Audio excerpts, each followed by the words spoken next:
ஒரு மனிதரின் மரணம் சிசிடிவியில் கேப்சர் ஆன கடைசி 4 செகண்ட் தான் இந்த கேஸையே சால்வ் ஆகியிருக்கு. இரவு நேரம் ஒரு வீட்டு முன்னாடி மர்மமான முறையில் ஒரு ஆள் இறந்து கிடக்கிறாரு.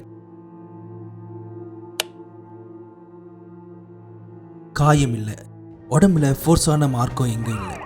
போலீஸ் குழப்பம். அந்த ஏரியாவில் எங்கெங்கெல்லாம் சிசிடிவி இருக்கோ அது எல்லாத்தையும் செக் பண்ணுறாங்க.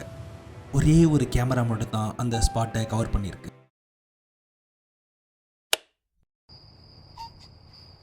அந்த ரெக்கார்டிங்கில் 4 செகண்ட்ஸ் மட்டும்தான். ஒரு பைக் ஓட்டி போன ஒரு ஷேடோ மட்டும்தான் தெரியுது.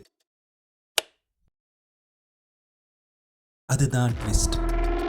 ஷேடோவை ஜூம் பண்ணி ஃப்ரேம் பை ஃப்ரேம் அனலைஸ் பண்ணதில் பைக் நம்பர் பிளேட்டு ரிஃப்ளெக்ஷனில் கிடைச்சிது.